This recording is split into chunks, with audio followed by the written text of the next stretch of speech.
Black Star Network is here. Hold no punches. I'm real revolutionary right now. Support this man, Black Media. He makes sure that our stories are told. That Thank you for being the voice of Black America, Roland. Stay black. I love y'all. All momentum we have now, we have to keep this going. The video looks phenomenal. See, there's a difference between Black Star Network and Black-owned media and something like CNN. You can't be Black-owned media and be scared. It's time to be smart. Bring your eyeballs home. You dig?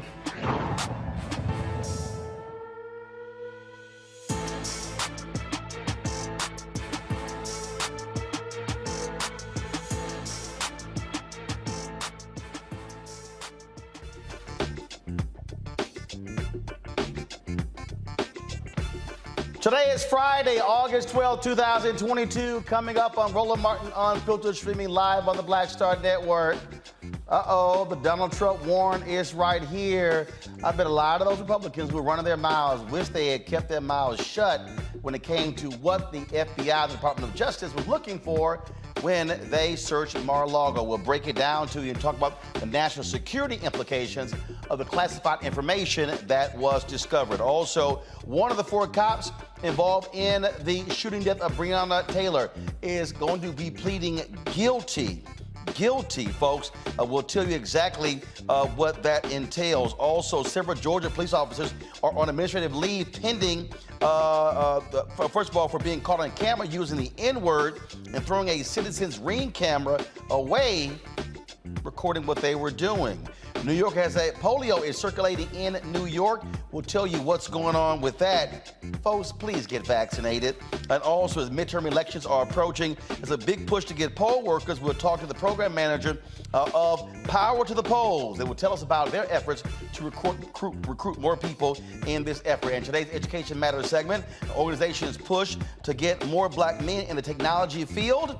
We'll talk to the founder of Black Men in Tech. Lots to discuss. It's time for us to bring the funk on Roland Martin Unfiltered on the Black Star Network. Let's go. He's got it. Whatever the miss, he's on it. Whatever it is, he's got the scoop, the fact, the find. And when it breaks, he's right on time and it's rolling. Best believe he's knowing. Putting it down from sports to news to politics. With entertainment just for kicks, he's rolling. It's on Go Roll Roll, y'all. It's Roland Martin, yeah. Rolling with Roland now. He's funky, he's fresh, he's real, the best, you know he's Roland Martin now.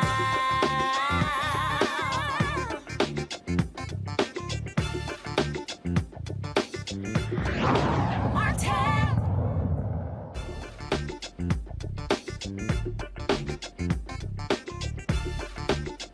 Why?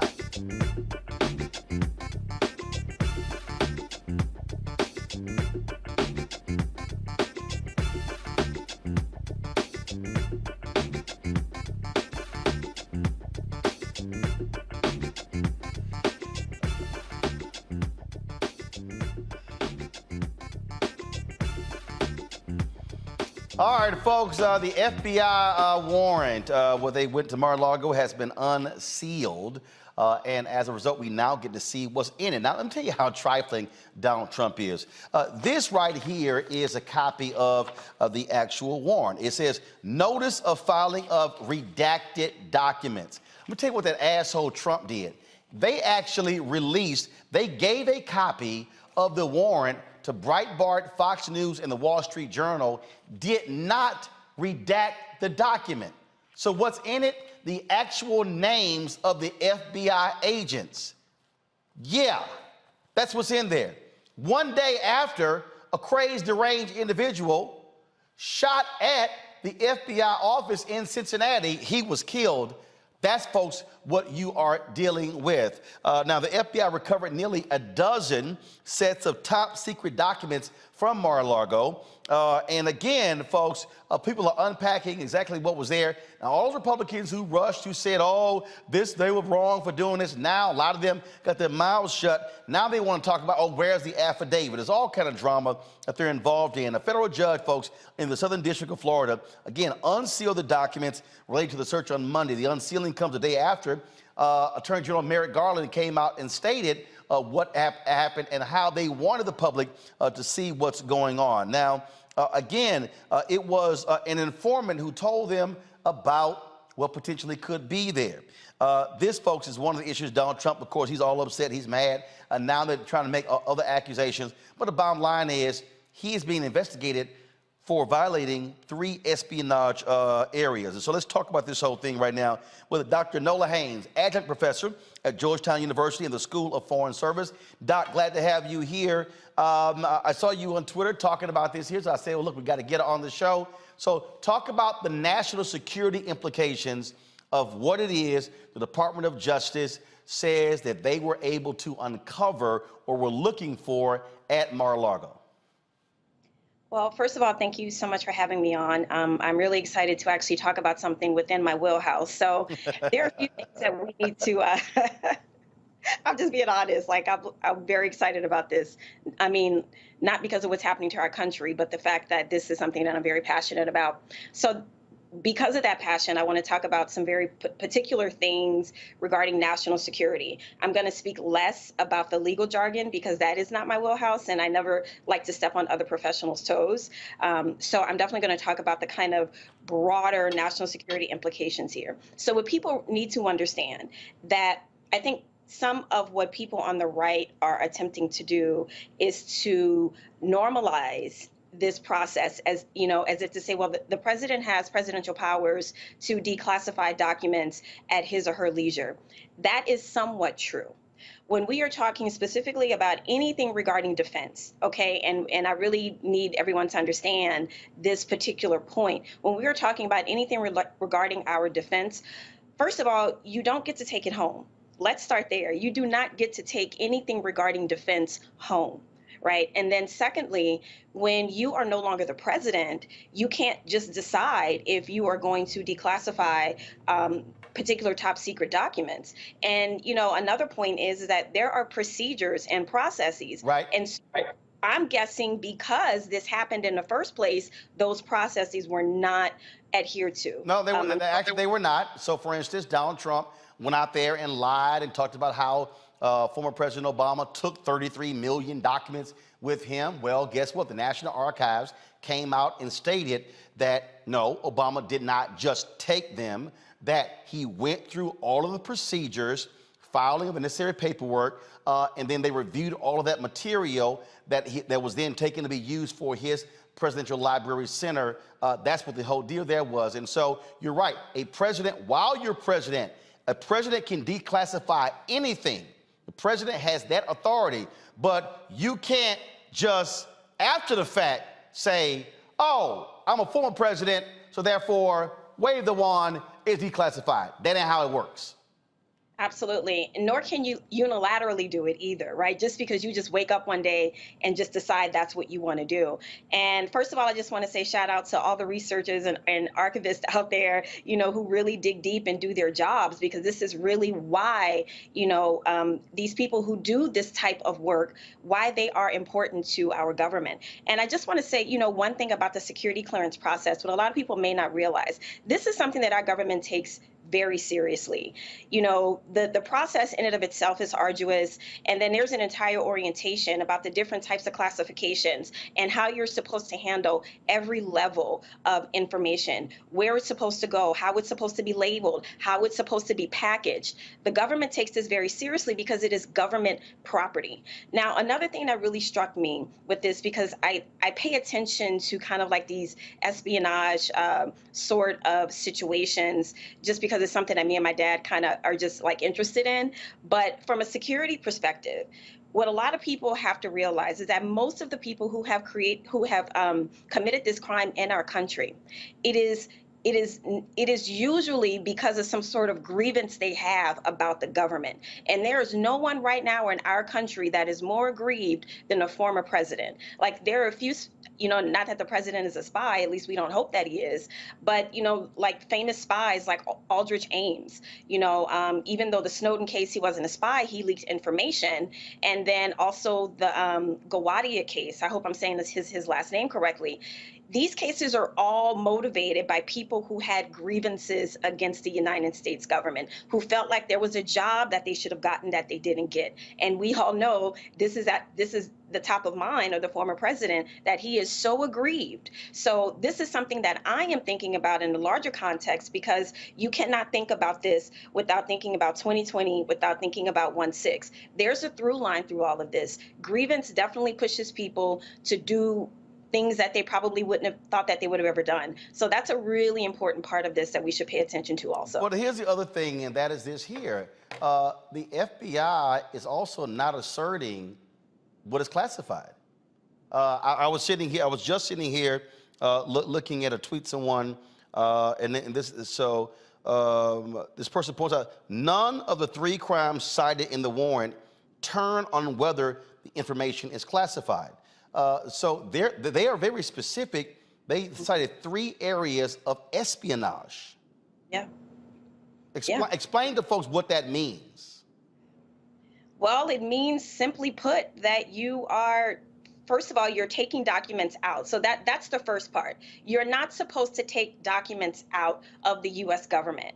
Even if you're the president, you have to go through certain procedures, but we've all, realized that those procedures were not upheld. So that's the first part of it. The second part of it is, what do you do with those documents once you have them? There's an executive order that Barack Obama signed in 2009. It's Executive Order 13526 that says you cannot take, especially information regarding defense home. So if you're taking these documents home, how are they being stored? Where are they being stored? Are they being stored the way that the U.S. government directs you to store them? Right? And so the really, really scary part is, okay, if you are storing them, you've taken them home, and you've taken them home when you weren't supposed to, are you selling them? Are you sharing information with people who are not friendly to the U.S.? And again, all of this, it's a through line. Russia, we don't know who else, but we do know that Donald Trump had a tendency of befriending very hard line dictators, presidents, whatever you want to call them. We do not know the larger story yet, and that is the really scary thing here. We simply do not know. But I will say this, and what people really need to understand, in the very dangerous situation that our country is in right now, we are not just teetering on the brink of losing democracy, but the very hair trigger security situation where people are out and out calling for civil war. There is no way in the world that the FBI is going to go into Donald Trump's home without enough evidence and without enough reason to do so. And people really need to understand that. And especially in the midterm election year, especially knowing how well many people in our country use misinformation and disinformation to their advantage. There's no way that the FBI is just going to go in and do this, and there's no way that judges are going to sign off on that warrant to execute Well, that's it. why Attorney General Merrick Garland yesterday came out and said he personally authorized this search to take place because he knew how significant this was. Absolutely. Absolutely. It is significant. It's one of the most significant things. I feel like we've said this in the last 5 or 6 years. We continue to say how significant this is because nothing like this has ever happened. But it's really true. It's very true. The things that happened with the last administration were all landmark things because they just never happened in our country before. And here we are talking about the former president possibly committing some form of espionage. And someone raised a really good point earlier. I think it was on Twitter. This isn't just about the president. Someone had to help the president make copies of those documents. Right. So the people involved in making this happen and getting those documents to Mar-a-Lago are also involved. Right. And so we don't know all the different channels of communications. We don't know the people who were involved. We don't know what level of information the informant has. This is a really This is a national security crisis, in my opinion. And, I want to say that there are many people, especially in the Black community, who may not have the FBI, on the top of their Christmas list. I can tell you that in terms of what could have happened without any of us knowing, you got to give props to them for stepping in a moment, that they knew potentially that would not look good for them, but they did it anyway because they're putting country first. I want to bring in, first of all, here's one of the interesting things here. Robert Costa, he actually just tweeted this. He said, former NSA Ambassador John Bolton told CBS, often the president would say to intelligence briefers, well, can I keep this? And in my experience, the intelligence briefers most often would say, well, sir, we prefer to take that back, but sometimes they forgot. I mean, this is, and again, this is the thing that I don't think a lot of people understand. When you hear folks talk about the nation's secrets, folk are very hesitant. This is probably the most important responsibility of anybody who assumes the role of commander-in-chief, president of the United States. You are the keeper of secrets. You are the guardian of secrets. This is the same person who was in a rush to get excited. I think it was a strike against Iran where he declassified a particular photo, and intelligent people were pissed off because, first of all, by doing that, you're showing the rest of the world American capabilities. And intelligence folks kind of want to keep those things secret when you're spying, or when you are undertaking that type of sensitive intelligence around the world. Absolutely. And, you know, as a national security person, one of the things that's drilled into many people like me in our brains was Helsinki. Helsinki revealed so much of Donald Trump's thinking, and it also revealed well, first so of all, much. hold on, Doc. Folk don't know. What the hell happened in Helsinki? I was going to bring it back. Okay, all right. See, I want to let you go. See, off the top, somebody home going, Helsinki? What happened in Helsinki? Okay, so when Donald Trump had a chance to confront Vladimir Putin about the election, about interrupting the 2016 election, Donald Trump decided to believe Vladimir Putin over his intelligence agencies. And so in that moment, when you're watching this happen, you're thinking, did that just really happen? And yes, that really happened. And so it revealed to the world that the president didn't necessarily think about the work that the intelligence community does as vital.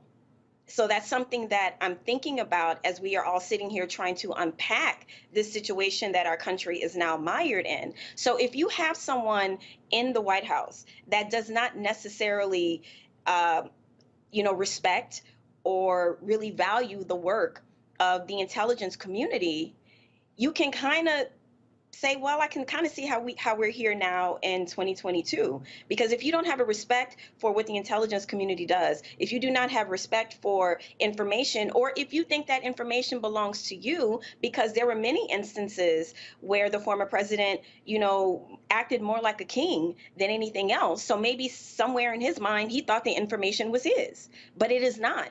It belongs to the United States government, which is bigger than just one person. But this is also the same person who chose to meet with Vladimir Putin by himself and even threw out the translators. So we have no idea what the hell was discussed in that particular meeting. Dr. Nola Haynes, always glad to have you on the show. We certainly appreciate you breaking this down for us. Thanks a lot.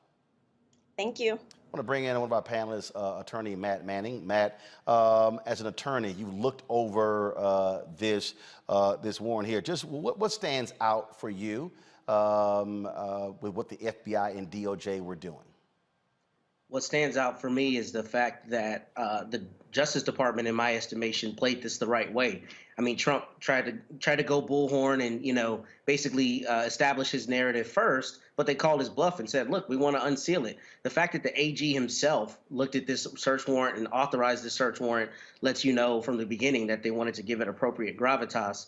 And what I think is really important about this is that, he was given opportunities to turn these documents over. So what's especially important is the FBI is saying, we think that he was not being forthcoming, him and his team were not forthcoming about turning those documents over. And I think that's going to be especially important as it relates to obstruction of justice, which is one of the charges that they're looking at. This idea that we gave you numerous opportunities to give us everything you were supposed to give us, and we had reason to believe you did not. And that reason to believe was asserted by the judge in the Southern District of Florida. The judge found that there was probable cause to believe that the FBI affidavit, as it was laid out, established that there was likely still those documents there. So I think from a legal perspective, that's especially problematic, because if the facts were that they went first to the judge and just laid out probable cause and had never tried to communicate with his team to get the return of those documents, that would be a completely different issue. But here you've had at least 2 instances where you could turn those documents over and elected not to. And the fact that we found further classified documents, is proof positive that you were trying to hide something. So I think that's especially important. And I think, if he is ultimately charged, that's going to be something that a federal prosecutor stands up and says, is that, the Espionage Act is not only obviously acting as a spy, but also the refusal to return classified documents. And finally, Roland, what I want to add is especially important is, as the doctor said before me, the president has the unilateral ability to declassify documents, but there's a procedure. And I think that this really goes to show how Mr. Trump has always operated. Here are the rules. They don't apply to me, but they apply to everybody else.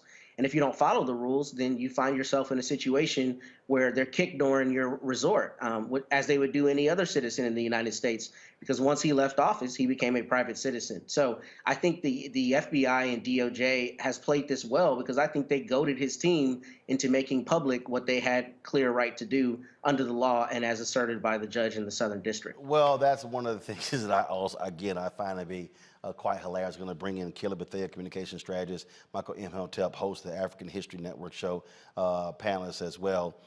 That's the thing to me that I find to be utterly hilarious, Michael, in that when you look at Trump, one, they huffed and puffed and they were like, okay, unseal it. And now they've unsealed it. And now what's even more shocking, and you notice the eerie silence. First of all, you notice how silent all these Republicans are about the shooting of the FBI office on yesterday. That's one. Right. But they're very silent about Trump releasing the warrant and not redacting the actual names of the FBI agents. It's amazing how these people love to attack Black Lives Matter and others, yet these folks are very much anti-law enforcement when it suits them. Absolutely. Like I've said before, number one, I said this back in 2017 when Trump became president. I said Donald Trump is the first Russian president of the United States.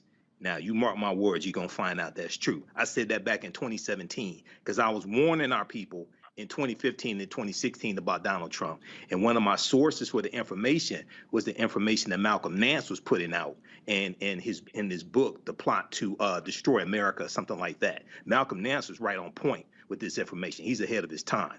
But this right here now, also, Roland, when news came out from the Washington Post yesterday that the documents that the FBI was looking for centered around nuclear weapons, okay, then you also heard silence from Republicans as well. That took things to a whole nother level because people, now it didn't say whose nuclear weapons, U.S., allies, things like this, but just wait a second, classified documents on nuclear weapons, what the hell is this guy doing with this type of classified information? So you heard silence from Republicans again on that. So here, Donald Trump was selling wolf tickets, and he's the one that announced, oh, Mar-a-Lago was raided, things like that. That wasn't a raid. That was a search where it served. But then he immediately started raising money off of it. He immediately he sent out Lawrence O'Donnell on MSNBC got the email from the Trump organization asking for money because of the quote unquote raid. Okay, so he immediately started raising money from it. Then we find out that you could talk about possible violations of the Espionage Act. Okay, you're talking about them looking for documents, dealing with nuclear weapons, things like this. This is a whole nother level. And once again, this is Merrick Garland. People thought Merrick Garland was weak because he's mild-mannered. Merrick Garland ain't weak. Merrick Garland called Trump's bluff, and this is blowing up in Republicans' face and Trump's face as well. Yep. I am getting a kick out of looking at the whiny Republicans here, Kelly. Mm-hmm. I mean, they had a news conference today. Well, I mean, I don't see what the big deal is. I mean, these were just some boxes. I mean, it's amazing how. And then Lindsey Graham tweeted, "Okay, now release the affidavit." I'm like, boy, y'all show love moving that goalpost. Right. Exactly. Exactly. But it's also very typical of Republicans nowadays, right? This entire movement behind Trump has always been about moving the goalposts, raising or lowering standards to suit their needs. And for me, specifically when it comes to this warrant and what they seized, I mean, there are cases where people only leaked one document and got upwards of 5, 10, maybe more years in prison. So the fact that he had this many documents of various levels of security. We're talking everything from confidential to top secret to just there are levels to confidentiality when it comes to what can be shown and what can't. And he had pretty much every classification of document known to man in his house. And it's not, like I'm saying, it's not just one document, it's several of them. So I am very interested in knowing and soon seeing exactly what the DOJ is going to do regarding this man blatantly breaking the law, because it feels like he's Teflon right now. And granted, the justice system is relatively slow, but it is thorough. Even still, I am impatient, and so is the American people when it comes to Donald Trump and him seemingly getting away with whatever he puts his hands on. So I'm curious to see what comes of this, and hopefully the result is him being in a jail. Well, that would be wonderful. All right, folks, got to go to a break. We come back, more on Roland Martin Unfiltered. We'll be talking about the Breonna Taylor case. One of those police officers already pleading guilty. Didn't take long after the DOJ dropped the hammer on them. Folks, don't forget, download our Black Star Network app, available on all platforms: Apple phone, Android phone, Apple TV, Android TV, Roku, Amazon Fire TV, Xbox One, and Samsung Smart TV. Also, our goal this month is to get 2,000 of our fans donating at least $50 each. That'll raise $100,000. We are behind our goal from last year, behind our goal from last year at this particular point. And so the goal is actually to get 20,000 fans over the course of the year donating $50 each. Again, that's the whole goal, to getting our fans 20,000 total. And again, some people give less, some people give more, but the goal is to raise $1 million annually to be able to fund what we do, covering the stories that we cover all across the country. Elections are coming up. Our goal is we want to be on the road, traveling to North Carolina, Georgia, Florida, Wisconsin, Pennsylvania, Ohio, talking about these U.S. Senate races, talking about these congressional races and some local races as well. And so your donations absolutely matter. But remember, you're not just also supporting Roland Martin Unfiltered, you're supporting the Black Star Network and the other shows that we have. Of course, Deborah Owens' Wealthy You Show, Jackie Hood Martin Show on Wellness and Balanced Living. Of course, Stephanie Humphrey's show called The Pivot, dealing for entrepreneurships, and of course, changing your mindset. Dr. Greg Carr's show dealing with history and culture. And of course, Faraji Muhammad's daily show as well. You're getting all of that by joining our Brianna Funk fan club. So you are supporting this black-owned media company. Again, we don't have millionaires and billionaires sending us money every single year. We're sitting here working through trying to get more advertisers. We appreciate Target coming on board. We appreciate General Motors. We had last year Verizon, Coca-Cola this year. We're trying to add more folks. But the reality is we're not getting the financial support from the ad community that we should be getting. So trust me, we greatly depend upon your support. There are multiple ways in which you can give. Those of you who are old school, check and money orders can go to P.O. Box 57196, Washington, D.C. 20037-0196. Cash App is $RM Unfiltered. PayPal is R Martin Unfiltered.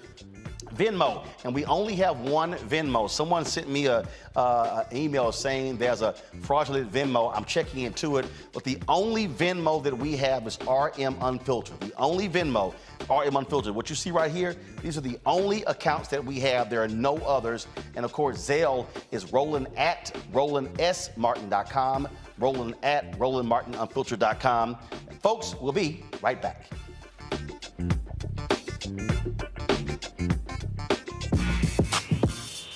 When we invest in ourselves, our glow, our vision, our vibe, we all shine. Together, we are black beyond measure. On the next Get Wealthy with me, Deborah Owens, America's Wealth Coach, you see the headlines. All frightening, right? Interest rates are going up. The recession is on the way. The stock market is up and down. But you know what they say, scared money don't make money. That's why I'm excited on our next Get Wealthy to have a conversation with someone who has written a new book, Fearless Finances, and she's going to share exactly what you need to do to secure your bag regardless of the ups and downs of the economy or the stock market. Oftentimes you can start with as little as $5. That's right here, only on Get Wealthy on Black Star Network. When we invest in ourselves, we all shine. Together, we are black beyond measure. Pull up a chair, take your seat. The Black Tape with me, Dr. Greg Carr, here on the Black Star Network. Every week, we'll take a deeper dive into the world we're living in. Join the conversation only on the Black Star Network. Hey, what's up, everybody? It's Godfrey, the funniest dude on the planet. Hi, I'm Israel Houghton. Apparently, the other message I did was not fun enough. So this is fun. You are watching Roland Martin, my man, Unfiltered.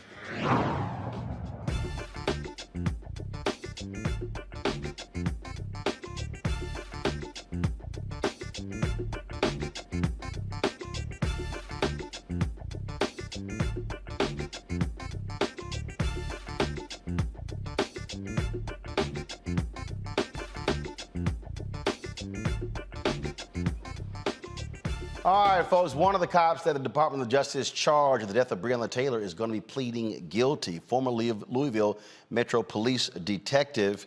She is, first of all, Kelly Goodlatte. Her attorney said his client will appear before a U.S. District Judge David Hall on August 22nd to enter her plea. Goodlatte had to surrender her passport and was ordered to cease contact with her co-defendants, Sergeant Kyle Meany and former detectives Joshua James and Brett Hankinson.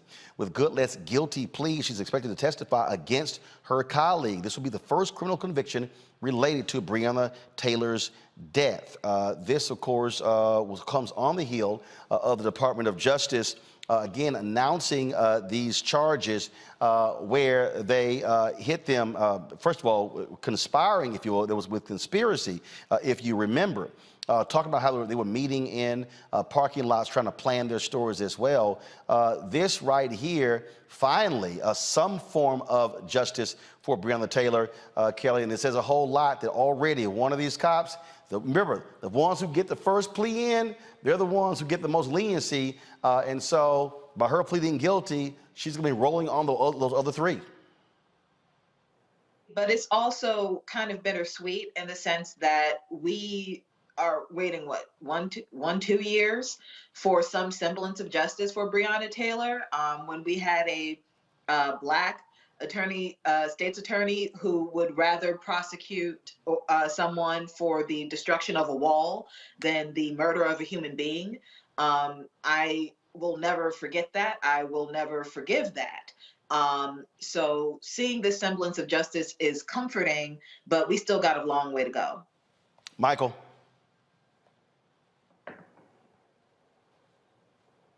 All right, sorry about that. Yeah, Roland, you know, this is good news right here. I saw the article from the Washington Post. This is good news. Looks like her testimony is going to be crucial when it comes to getting convictions on the other officers. She's looking at up to 5 years in prison and up to a $250,000 fine. Her charges are probably the least serious, but you know, this is the start. All of these officers should be found guilty. And this, once again, I can't stress this enough. This is the result of voting. if we didn't vote Joe Biden and Vice President Kamala Harris into office, you wouldn't have Merrick Garland, Department of Justice. You wouldn't have these charges filed. The Trump Department of Justice would not have done this. Matt, again, as you know, on the criminal side, whoever's in first, they're the ones who are going to get the best deal. And so it's abundantly clear she realized, man, we screwed up. Let me try to get this sucker out of the way and try to throw myself on the mercy of the court to get as least time in prison as possible. Oh, she is absolutely snitching. There's no question. She's about to sing like a canary. And, you know, if I were her lawyer, I might be counseling her to do that in this case, especially because DOJ brought very astute charges. So instead of charging her with anything related to like excessive force or anything like that, they charged her with a conspiracy to falsify the warrants. And the reason that's really important is because people don't know there's actually a Supreme Court case called Franks v. Delaware, and this happens all the time. Criminal defendants, people who are accused, try to attack warrants because often police officers are either dishonest or mischaracterize things in a warrant. So to see it play out on such a high level is important, and for DOJ to have the wherewithal to charge her with that as opposed to something more attenuated is very good, because I think obviously they backed her into a corner where she realized she was cooked. So she's now about to cook the others and sing like a bird, and we'll see how those play out. But that's definitely what's happening here. She's about to snitch, no question. And man, I think what's also interesting about this, remember when Eric Holder was Attorney General, he talked about the high bar they had to charge folks with violating civil rights. These officers were not charged with violating the civil rights of Breonna Taylor. The Department of Justice, they were real patient and they waited. They waited and they spent their time talking to so many people, and these officers screwed themselves by meeting privately, and DOJ found out, and that's what they hit them with. Absolutely. And the scary thing, Roland, is how often this happens in all the cases that don't reach the light of day, right? All the cases that are not at this level, the national level, and they're just as important, but we don't hear them happening as often. So I'm glad that DOJ was methodical and took their time. And look, the reality is when the feds prosecute somebody, it's way different than when the state does. The feds have like a 98% conviction rate because they have all the resources to really work out a case, and they have, you know, the best expertise. So for them to not only charge her as astutely as they did here, but also to be methodical and, you know, long thinking in how they set up their case, I think is good. And I think that's going to ultimately yield the appropriate results, because especially at this level, if you had a spate of not guilties, I mean, it would just kind of upset the entire trust in the system, which people already shouldn't have. The system we know is very flawed. Should have it to a degree. Let me say that instead. But I think the way they approached this was very astute here, and I'm glad to see that they took the tack that they did. And again, for folks who don't understand, and I can't stress it enough, Kelly, the work that Kristen Clark is doing as head of the Civil Rights Division under this Department of Justice. I mean, and Attorney Ben Crump said this, and in fact, Carol, let me know if they ever sent us that doggone video from NABJ. I moderated a panel with him in Las Vegas at our convention last week, and he did held a news conference about this particular case, and I specifically asked him about what work that she has done, and what he said was, and hopefully we can find the video, he said that this is probably, in his estimation, the most active civil rights division since the days of Robert Kennedy during the civil rights movement. And, you know, shout out to Black Girl Magic on this one, right? You know, not to belittle it or cheapen it by any means, but I am fortunate enough to know the 2% of Black women attorneys, a lot of them, right? And they are just incredible. And Attorney Clark is no different. I don't know her personally, but I'm familiar with her work. She is incredibly thorough. She's incredibly just smart and strategic. And I don't doubt anything that she has done in her division and in her work. This is expected of her because she has basically made the bar as far as excellence is concerned in this regard. So I'm not surprised. But like I said, even though the DOJ is a completely different division, a completely different jurisdiction, rather. It's just bittersweet to know that it took this long for a semblance of justice to be served. But I am more than happy that Attorney Clark is the one to be on the path to administer that justice on behalf of Brianna. You made a point earlier. You made a point earlier, Michael, of voting matters. Yes. And again, I keep saying this. I don't know what the hell this White House is doing. Again, why they're not doing more to trumpet what's happening with the Civil Rights Division. But for the people, for all the people who keep yelling, oh, Biden is doing nothing, the reality is, if anyone says, oh, they do nothing for black folks, when I see these officers, when I look at the Ahmaud Arbery case, when I look at these corrections officers and wardens and others who have been tried, convicted, sent to prison, other police officers, folks charged with hate crimes, I mean, you are seeing results as a result of Biden-Harris winning, Garland being AG, Vanita Gupta being the #2 of the Department of Justice, and Kristen Clark being head of the Civil Rights Division. I mean, this is what this is one of the things that you vote for. Yes. Do we still want to see public policy? Yes. Do we still want to see the Georgia Flow Justice Act? Yes. Do we still want to see For the People Act, John Lewis Act? Yes. But this is also what you vote for. Absolutely, and let's keep in mind that Senator Tim Scott didn't vote for Kristen Clark when she came up for the Senate confirmation. Susan Collins voted for Kristen Clark, but the Black Republican didn't vote for her. Okay, so this goes back, Roland, to why the Department of Justice was created in 1870 during Reconstruction. They were created largely to protect the new rights of African Americans and go after those domestic terrorists that were attacking African American elected officials and Republican elected officials, things like this. This goes back to why the Department of Justice was created. So, the Biden-Harris administration, when it comes to messaging, they're horrible. When it comes to accomplishments, they have a lot of accomplishments, and the Inflation Act, Inflation Reduction Act of 2022 just passed the House of Representatives. That's another win. This past 6 weeks, Biden has been on a roll, and they're peaking at the right time, going to the November 22 midterm elections. But they have to message what their wins are. And once again, I encourage people to read the document. The Biden-Harris administration advances equity and opportunity for Black people and communities across the country. That's at whitehouse.gov.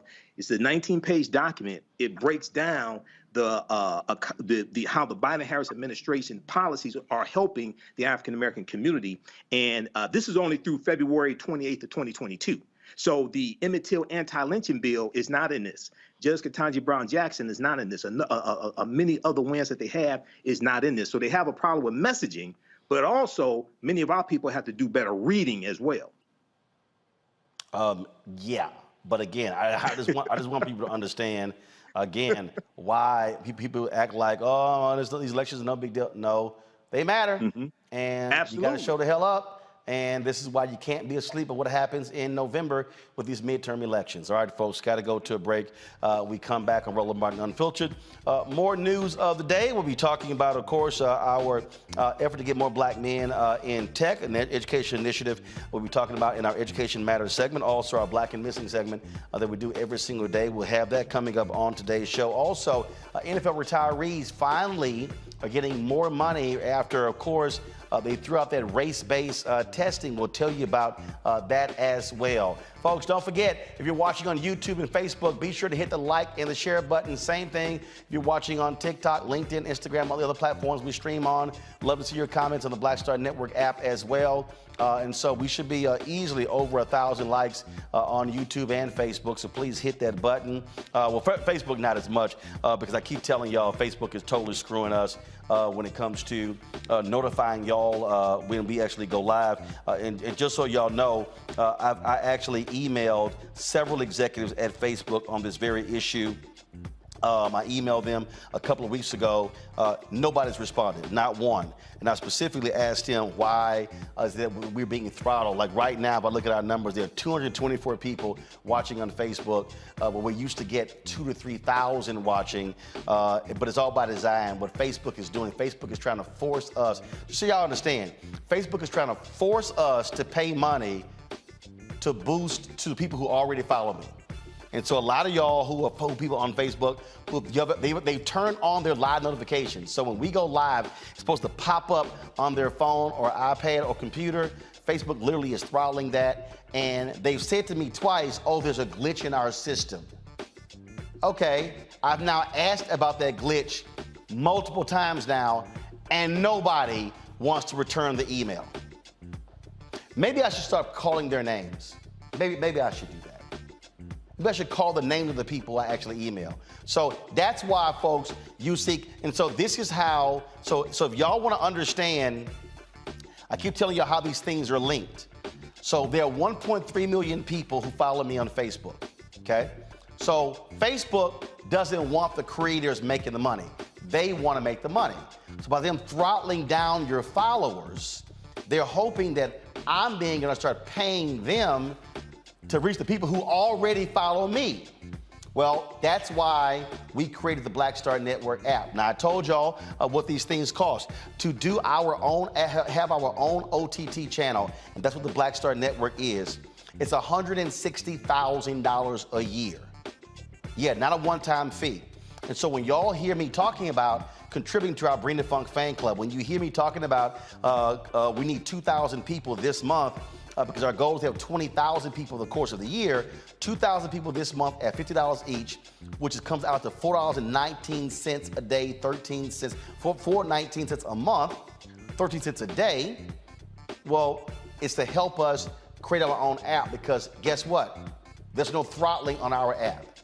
So my goal is to not stream again on Facebook, and to tell all my Facebook followers, go over to the Black Star Network app. And so imagine if we have 1.3 million people who have downloaded the Black Star Network app. Then we don't have any ties whatsoever to big tech. Then we are controlling our own destiny. Then we can say what we want, we can do what we want, and so that's why we have the Black Star Network app. So when you are donating, that's also what you are funding. And so to do so, check in money orders, go to P.O. Box 57196, Washington, D.C. 20037-0196. Cash App is $RM Unfiltered. PayPal is R Martin Unfiltered. Venmo is RM Unfiltered. Zelle is Roland at RolandSMartin.com. Roland at RolandMartinUnfiltered.com. And again, to download the app, it's on all platforms. You can download it on your Apple phone, any Android phone, your Apple TV, your Android TV, Roku, Amazon Fire TV, Xbox One, Samsung Smart TV, and again, as I said to you, the other reason why we also want you to donate, we are working right now, folks. We're working right now on launching a 24-hour streaming channel on the Black Star Network that will be on these streaming platforms like Pluto TV, Tubi TV, and these type of platforms. And so we're working on that right now. That's also going to cost money. That allows us to be able to broaden what we're doing here with Roland Martin Unfiltered and all of our shows on the Black Star Network. And so that's why we want you to support us in what we do. We'll be right back.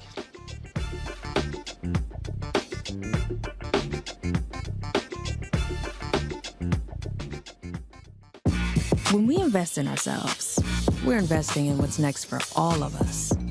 Growing, creating, making moves that move us all forward. Together, we are Black beyond measure. Hi, I'm Dr. Jackie Hood Martin, and I have a question for you. Ever feel as if your life is teetering and the weight and pressure of the world is consistently on your shoulders? Well, let me tell you, living a balanced life isn't easy. Join me each Tuesday on Black Star Network for A Balanced Life with Dr. Jackie. We'll laugh together, cry together, pull ourselves together, and cheer each other on. So join me for new shows each Tuesday on Black Star Network, A Balanced Life with Dr. Jackie.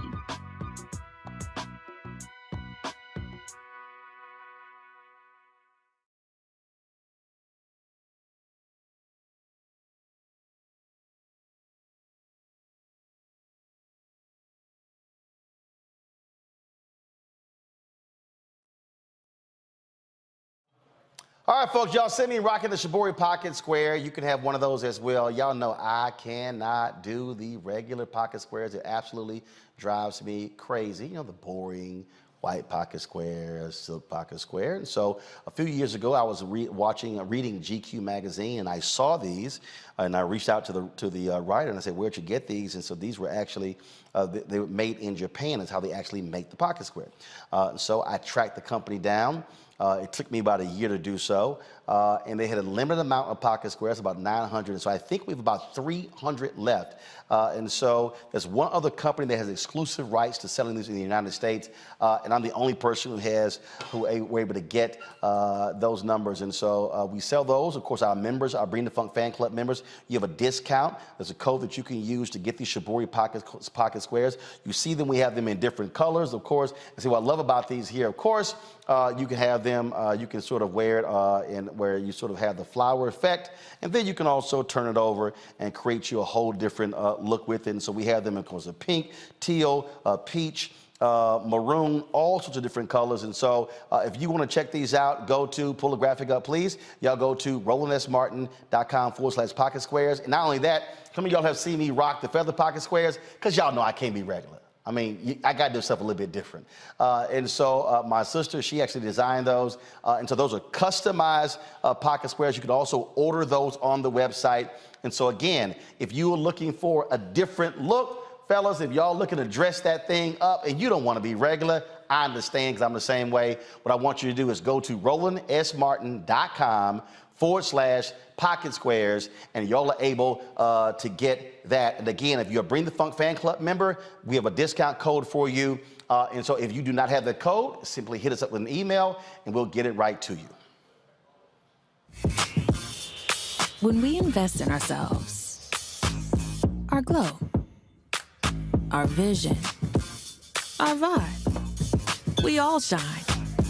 Together, we are black beyond measure. Next on the Black Table with me, Greg Carr. Succession.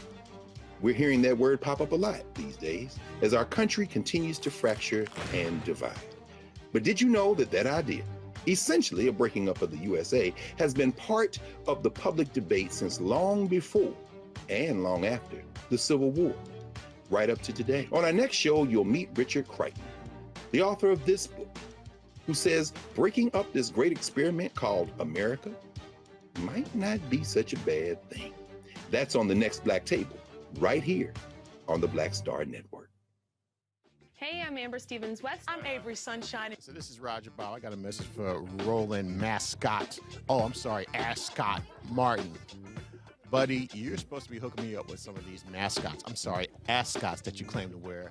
Where's mine, buddy? Where's mine? That's all I got to say to you, okay? Mascot, goodbye. Hi, this is Essence Atkins, and you're watching Roland Martin Unfiltered.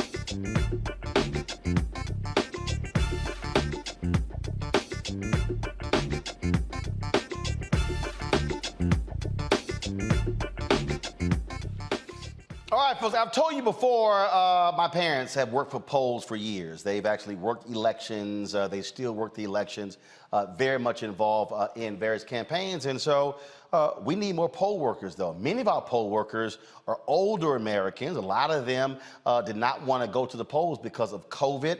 And so now there's an initiative to actually get more people involved in that. And so Power the Polls is launching an inaugural nonpartisan poll worker recruitment initiative that, of course, it starts this Tuesday, August 16th. Jane Slusser is the program manager.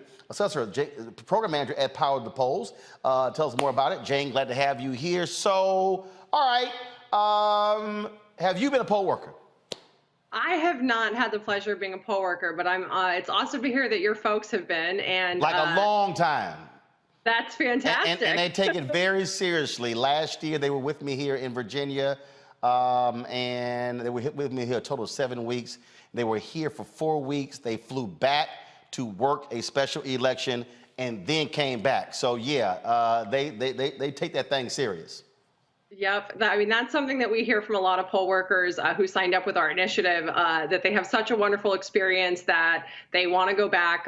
So Power the Polls was actually launched in 2020 to help address the crisis that we had, as so many poll workers in 2020 were afraid to show up because of COVID and because so many poll workers are over the age of 60 and were really concerned about their health. So we launched the initiative then really to address the crisis that we were facing in 2020. But there's just really an overall generational shift that's happening with poll workers as folks are getting older, and then we just need a new generation stepping in to fill those roles. So in 2020, we anticipated, we set a goal of 250,000 folks signing up on our website, and through our partner organizations and businesses, we actually signed up 700,000 folks. And you would think that would have solved the problem, but we are back again for the midterms because election administrators across the country have been telling us that they are seeing shortages again. There's a lack of awareness that this is a role that people need to fill. And we are back here getting ready for Poll Worker Recruitment Day on Tuesday as a launch to help get more people signed up to be poll workers this year. And the thing that people really need to understand, Jane, is that when we're talking about a lot of the problems that we have, and again, because in fact, my parents worked the poll, my sister, and then she has her daughter. So there are actually 3 generations of our family who work in the polls. A lot of the problems that we see are a result of ill-informed poll workers who don't have the full information, that some folk got attitudes. And so when we talk about problems there at the polls, I mean, to have strong, confident people, knowledgeable, that's why those things matter, to make it easier for citizens to vote. Exactly. And when you take a look at places where you see long lines or where folks have difficulty accessing the ballot box, a lot of that has to do with the lack of poll workers. If we don't have enough poll workers, election administrators have to make decisions about actually closing down polling locations. So instead of being able to walk 5 blocks to a polling location, sometimes people are, 20 to 30 minutes commute away from their polling location. And you can imagine if you're, rushing to get to work and you have to travel that far, that might make the difference between you being able to vote or not. So we want to have as many polling locations open as possible. And that requires just a large number of poll workers who are signed up and who are trained, as you mentioned. The other thing is having more poll workers means you can move people through efficiently. You don't end up with long lines. You have folks that are trained and know how to provide assistance when folks need it to folks so that they are in and out as quickly as possible. There aren't long lines, and everybody has a positive voting experience because they had a poll worker who was there. They are the essential workers of democracy, and they are there to help those voters cast their ballots. So when we talk about poll workers right now, what is the median age? We've seen that the median age is actually over 60. We don't have a good statistic from this year because there's been a little bit of a change since we recruited so many folks in 2020, but that was the median age of folks in 2020. So we're looking for a new generation of folks who, like you said, your parents have been doing this for decades. If we have folks who are in their 20s or their 30s or their 40s, those are folks who maybe it's their first or second year being a poll worker this year, but that means they can serve for 20 to 30 more years and they become experts at how everything works in their location. And that's really important for us to be able to have that. And these are not free positions. These are paid positions. They are not. They're paid. They are paid in many, many locations. There's some places where we've heard people say, like, I don't want to be paid, and they will donate the money that they get from that to a civic organization that they care about. But yeah, it is a day of pay, which is great. Any questions from our panel? Let's see. Anybody on our panel? Matt, Michael, or Kelly? Any one of y'all work as a poll worker? I have not. No, I haven't been a poll worker before, but I vote in every election, and that was instilled in me by my parents. But I had a question for Jane, if I could. With the 2020 election and the fallout from it, the conspiracy theories, things like this, and then the politicization of the poll workers that we've seen also. Have you had to change how you message? Have you had to change how you recruit poll workers because of what we've seen as a result of the 2020 presidential election? Yeah, so we definitely have seen questions from folks trying to make sure that they feel safe engaging in that activity because they've seen so much. But one of the really surprising things that we've also noticed is that because of that politicization of poll workers and because of the elections, a lot of people see that as a motivation to sign up because they'll say, I am not political. I don't care who you're voting for. I'm just showing up. I'm the person that shows up to clean up my block. I'm the person that shows up to run a back to school drive for my local school. These are folks who are very civically engaged, who see themselves stepping into that role specifically because they aren't super political folks and they see that being really important in the election. So I think it does frighten some people off, which is definitely an important thing to note. But administrators are doing a lot also to make people feel safer. Voter intimidation and threats at the polls is not something new to American society, unfortunately. So a lot of these administrators have a long history of knowing how to deal with that and train, and they are ramping up all of the resources that they provide to folks this year. But again, like I said, I think it's motivating a lot of folks who say, I know this. My mother was a poll worker. My grandma was a poll worker. My uncle was. I know what this is all about, and now I want to step up and do that. Or I've never done something before, but I think that this is a really important time. And because people feel that way, I feel like I'm a good person to step up and do that at this point. Kelly, Matt, any questions? Yeah, I have a very. Matt, go ahead, Kelly. Matt, go ahead. Oh, well, my question real quick was just particularly in states like mine, in Texas and in Georgia with particularly restrictive voting laws, what have you seen the response been to your messaging, in particular to the changes in our law in Texas with poll watchers and allowing them to move around the polling place? Kind of to your last point, I mean, what have you seen in terms of responses and compunctions as it relates to that? Yeah, so that's actually something where we've seen administrators in some of those jurisdictions actually want to have more poll workers in order to address some of the issues that some of these new laws have created.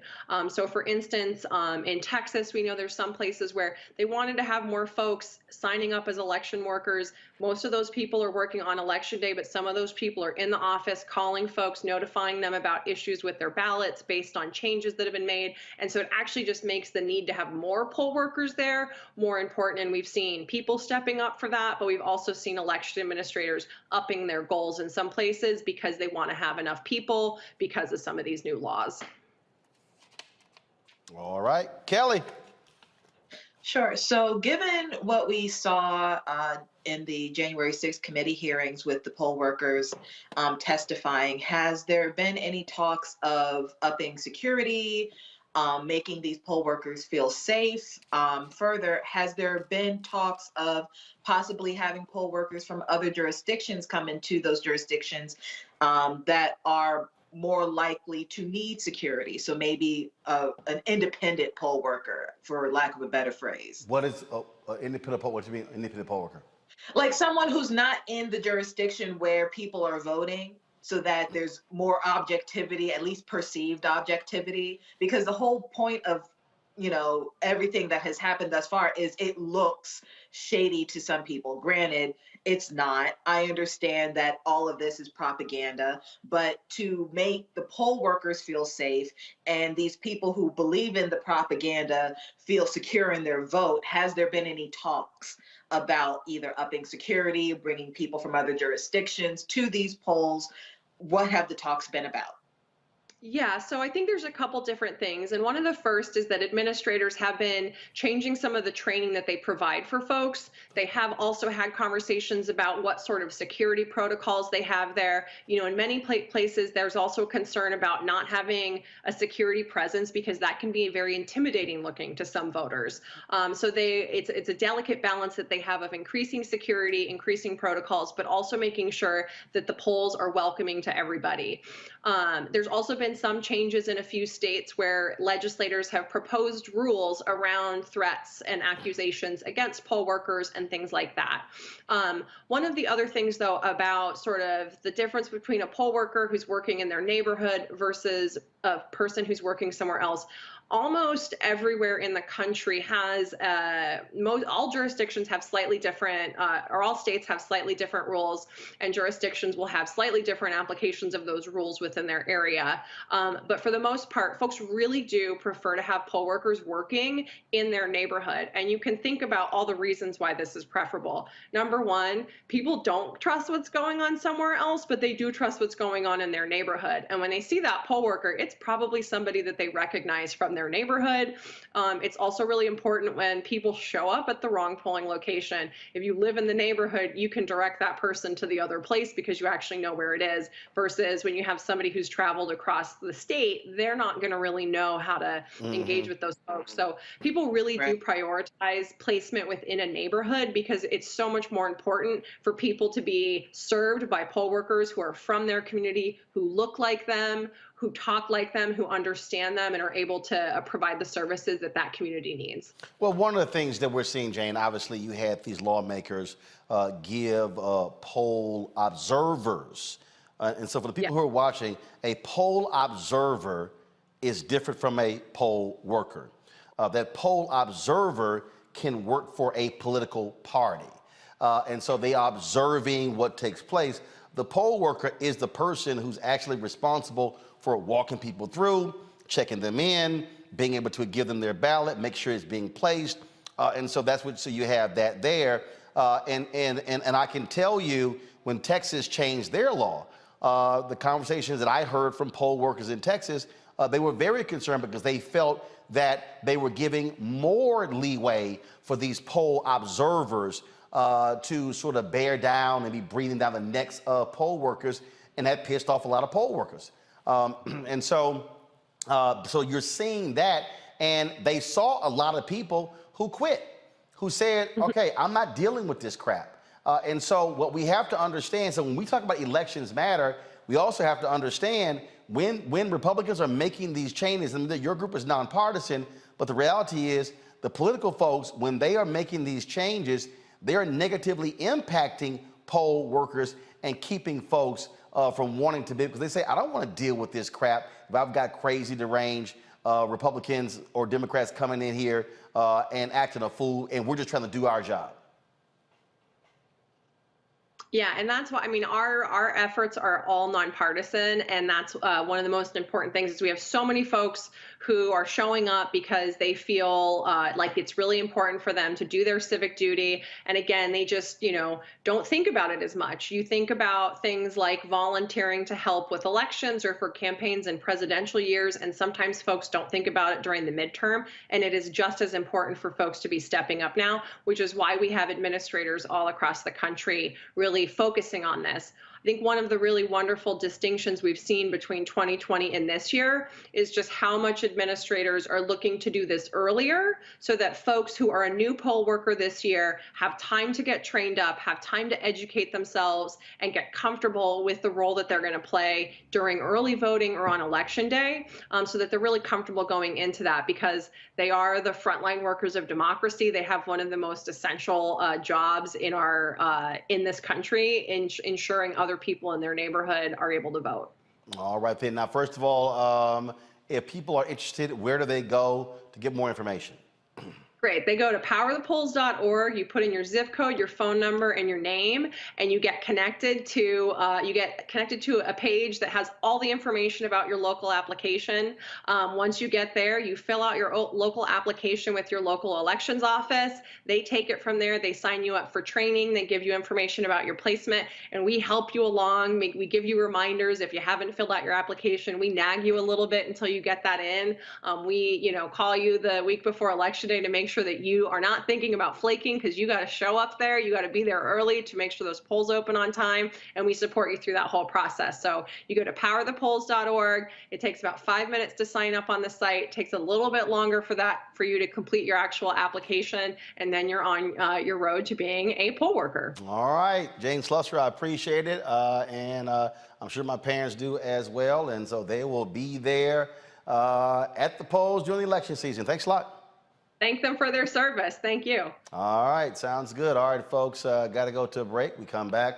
More Roland Martin Unfiltered. We'll be talking about some stories, also some breaking news dealing with the Southern Baptist Convention and the Department of Justice. We'll tell you about that when we come back as well, folks. You're watching the show, you're on Instagram, you're on Facebook, you're on YouTube. Hit that like and share button and let folks know the great work that we're doing here, Roland Martin Unfiltered. Again, there is no other show in America. There's not a single show in America that's a daily show, that's a news show targeting African Americans. This is all about us informing our people of the critical issues. That segment we just talked about, Power to the Polls. Look, you're not seeing that elsewhere. That's why this show matters, and we want to be able to provide more of this. Verizon and DirecTV stopped carrying One America News, and they were paying them to be on there. Boy, it sure would be nice if they would pay a black-owned network to be able to have their content on those platforms. And so that's what I mean by we don't have those corporate dollars coming our way, and so your support matters. So please download our Black Star Network app. Apple phone, Android phone, Apple TV, Android TV, Roku, Amazon Fire TV, Xbox One, Samsung Smart TV. And of course, if you want to give and show your support to us, please do so. Check in money orders. Go to P.O. Box 57196, Washington, D.C. 20037-0196. Cash App is $RM Unfiltered. PayPal is R Martin Unfiltered. Venmo is RM Unfiltered. Zelle is Roland at RolandSMartin.com. Roland at RolandMartinUnfiltered.com. And shout out to Patrick Kelly. Thanks for donating to the show. Let's see here. Ralph Austin Jr., thanks a bunch. Also, Sahara Threats, or Sahara, appreciate it. Richardson, let's see here. James Robinson, Kimberly Wilson, Faye Drain, thank you so very much. Let's see here. Who just made a square payment? I'm looking here. The name is not showing up. Azaline Jones, or Azaline Jones, thanks a bunch. Alice Carter, thank you so very much. Also, let's see here, D. Taylor Thomas. I have D. Taylor Thomas. Thanks a bunch. Again, Alice Carter. We also have here, I'm literally reading the emails, y'all. Let's see here. Faye Drain, Brian Burrell, Felicia King, Ebony Charles, James Smith, Martin Turnley, Veronica Whitaker, Kiera Foster Ba, Kenneth McRae, Robert Mitchell. Let's see here. Okay, I'm looking. Donald White. Thanks a bunch. And just coming in, let's see. That's it. Yeah, I started saying it. Azaline Jones. All right, folks. Again, if you give during the show, I'll give you a shout out right here live on the air.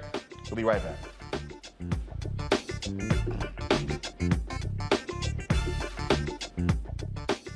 I challenge myself as an artist and knowing that I'm going to challenge the audience, right? So oftentimes you come into this business off of one project where everybody's like, ooh, you stand out. Okay, for me it was Barbershop, Ricky, da-da-da-da-da-da-da. Ricky was nothing like me growing up, right? Nothing like me growing up. But if that's people's first experience with you, right, as an audience member, they tend to think that's the real you, right? So, for me, after that, I got a whole bunch of offers to play roles just like Ricky, right? This Tupac-esque type of thug, right? And I just said no over and over again. And then you keep trying to do other things. Then I went through a series of romantic movies and romantic leads, and you know, I always try to bring some sort of gravitas to those roles.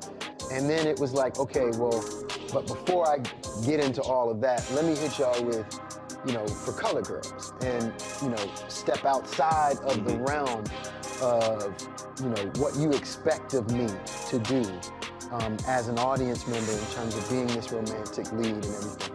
Because I didn't get into this business to be the romantic lead, you know, that dude. Like, I didn't get into this locked business. You can totally get locked in.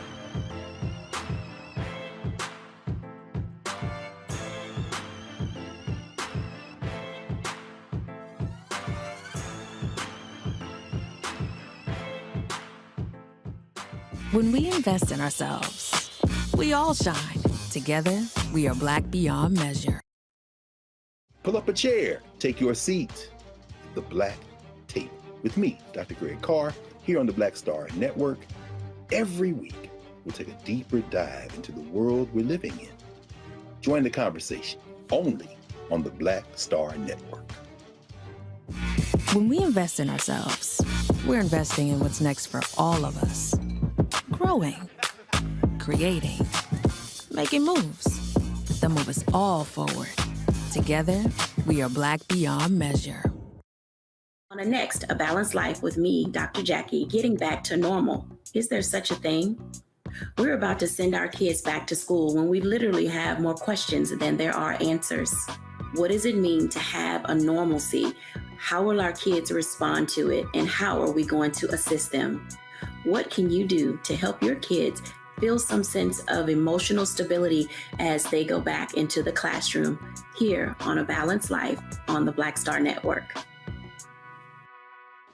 So this is Roger Bow. I got a message for Roland Mascot. Oh, I'm sorry, Ascot Martin. Buddy, you're supposed to be hooking me up with some of these mascots. I'm sorry, ascots that you claim to wear. Where's mine, buddy? Hey, yo, peace, world. What's going on? It's the Love King of R&B, Raheem Devon, and you're watching Roland Martin, Unfiltered.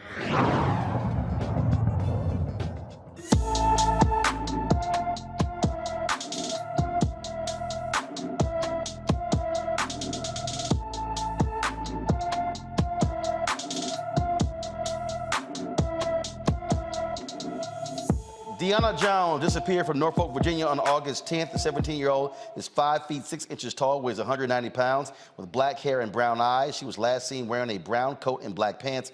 Anyone with information about Brianna Jones should call the Norfolk, Virginia Police Department at 757-664-7000.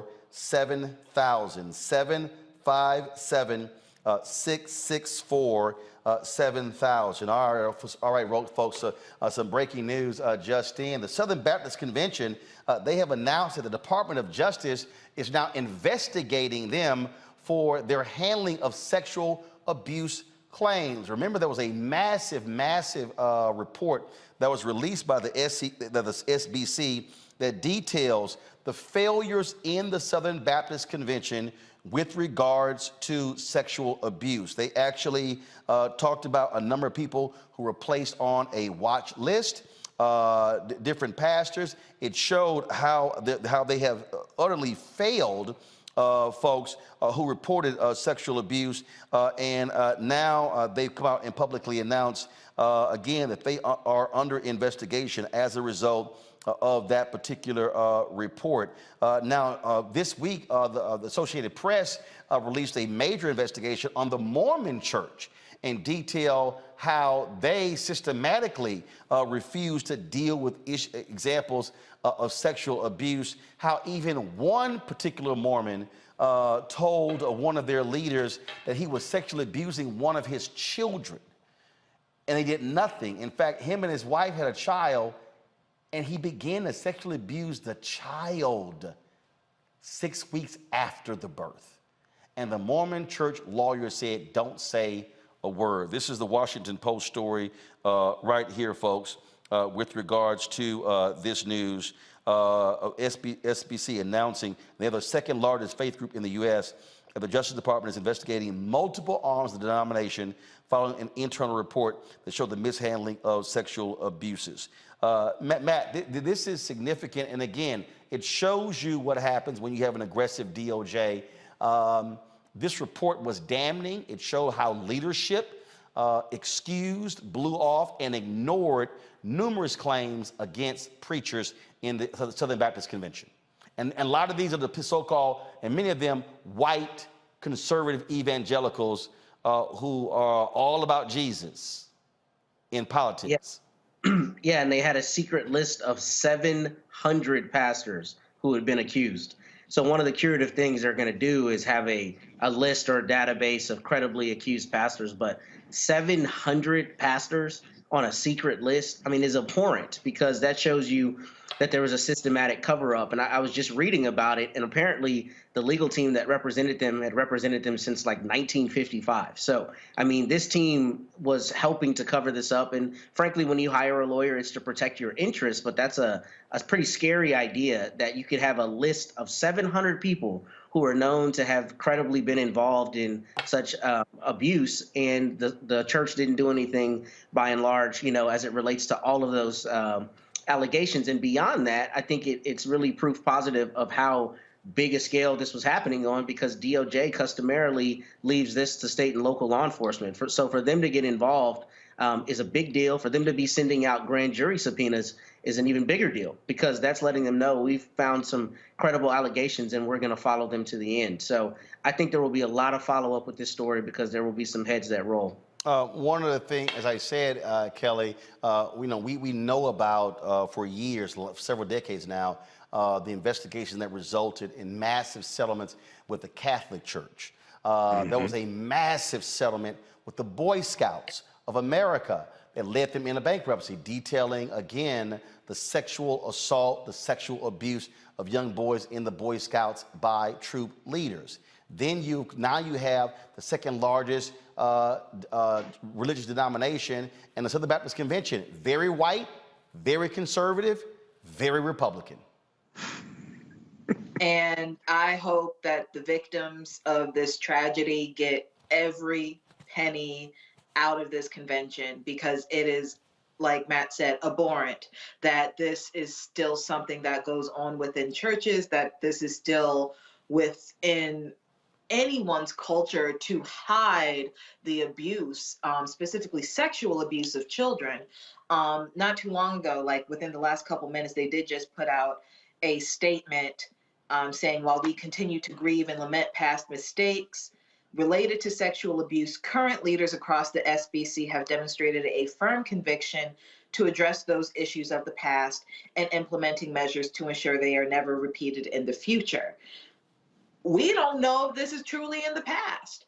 Given what DOJ is alleging, I would not be surprised if they find current instances of sexual abuse. When you're talking about, what was the number, 700 hidden allegations, like it's absurd, it's disgusting, and it is not of God, period. Like this is political more than anything. This is about hiding tragedy to secure power. It has nothing to do with Jesus. It has nothing to do with God. And it certainly has nothing to do with a modicum of spirituality outside of pride and greed. So, like I said, to the victims, I hope you just get everything that you are due, because this should never happen. Michael, this is a paragraph in the Washington Post story. The 300-page report, the first of its kind in a massive Protestant denomination like the SBC, showed how denominational leaders for decades actively resisted calls for abuse prevention and reform. But this is the one that gets me. And Matt was referring to this, but check this out. Evidence in the report suggests leaders also told Southern Baptists they could not maintain a database of offenders to prevent more abuse while secretly keeping such a list for years. They were lying. These so-called Christians were lying to their fellow Southern Baptists. Oh, we can't keep a list, but we got a list. Yeah, I read that article, Roland, from the Washington Post and the Tennessean also. Now, this comes, so it's going to be interesting to see what these Republicans say about this, okay?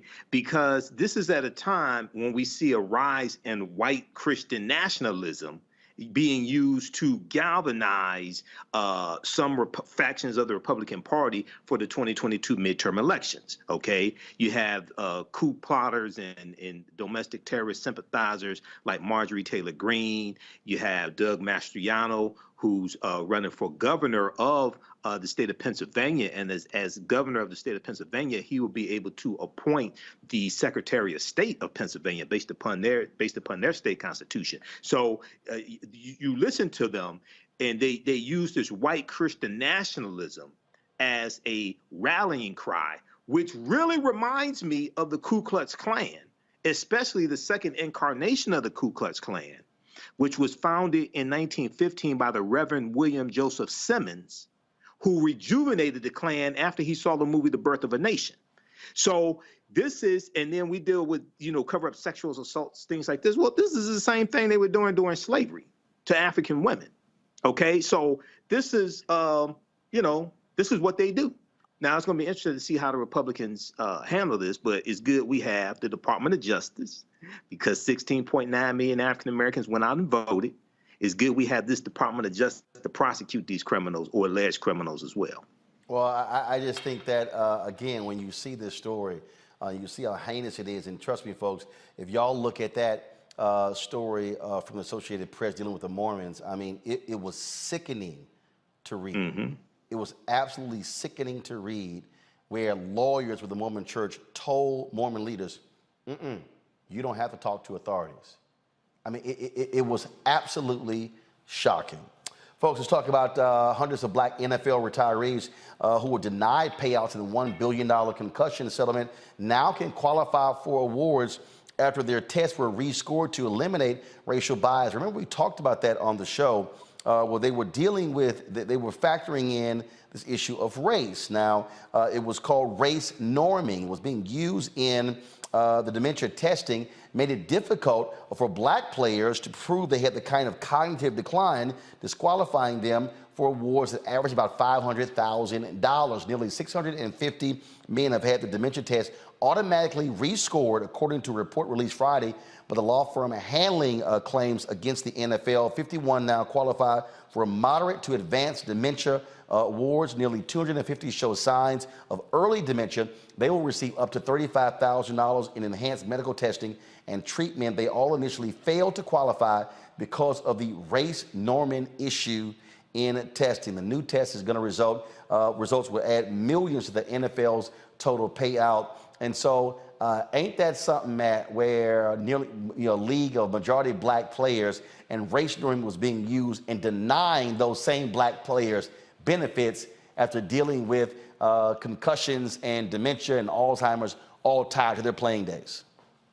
Man, it's pure racism and greed. I mean, that's all it is. 70% of the active players are black and 60% of the retired players are black. So to use this system is abhorrent, to use the same word. I mean, the idea that you would say that the black players would have had a lower cognitive baseline and therefore they didn't reach the threshold is just disgusting, particularly because we're talking about the wealthiest professional sport in America. I mean, the NFL's got money for days. So to try to nickel and dime players who, put the butts in the seats every Sunday when it comes to their dementia claims is disgusting, especially to use something like this that was completely unnecessary and I don't think was even necessarily advanced by the scientific experts. Is just disgusting. I think they said they tried to account for socioeconomic status and that's why they normed the players lower, but this is purely avarice. That's all it comes down to. The NFL didn't want to pay the money. They got caught with their pants down and now they're going to probably go on some self-serving PR spree talking about how they're doing the right thing, which we know is hogwash because they should have done that from the beginning. Let's talk about this story here out of Georgia. Several Georgia police officers are on administrative leave after a resident's video went viral, folks. Caught on camera, an officer is heard using the N-word when referring to the homeowner's son and then throwing the front door camera off her porch. Y'all roll it. Off her porch into nearby bushes. Y'all, this actually happened. This shows you how these cops behave. So you see them in front of the home, and now you hear them talking. Check this out.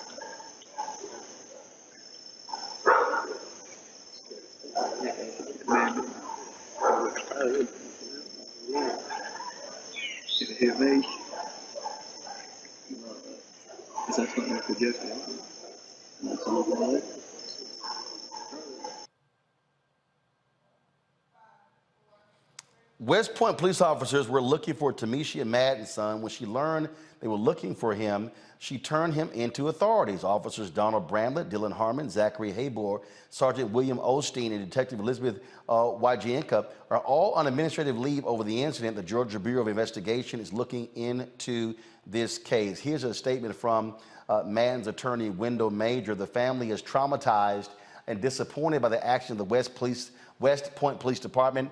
The actions of the members of the West Point Police Department depicted in the video are unacceptable. The system's treatment of citizens of the community needs to be addressed by the city leaders. Then they go on to say, every citizen who sees this horrific video can't help but think the same thing. That could have been my home. How many times have these officers acted out without the benefit of a video? We expect the city leaders to accept responsibility and to work to make things right for this family and the community. I mean, damn, Kelly, you snatched the camera and you throw it into the bushes? Really? I mean, but it also goes to show just how brazen police officers can be. They were expecting to get away with something. What, I'm not sure. But it just goes to show that not every cop is good. And this entire, spiel about, this isn't us. Yes, it is. Yes, it is. This is why we have distrust. This is why we have the tensions in the community that we do, because even though this might seem like a one-off, it only seems like a one-off because you got caught. We don't know how many times these people have done this and not gotten caught, and then you're still on the force. So again, just, I don't know, just do better, fire them and do better. I do get a kick out of the folks, Michael. So, oh, it's just a few bad apples. Damn, we sure show a lot of bad apples. Absolutely. What's interesting here, now, first of all, this is Georgia. I mean, Georgia has the largest Confederate monument out of anywhere in the country. So this is Georgia, number one. Number two, this could possibly be obstruction of justice. Well, we know it's destruction of property, but also could be obstruction of justice as well, okay? Because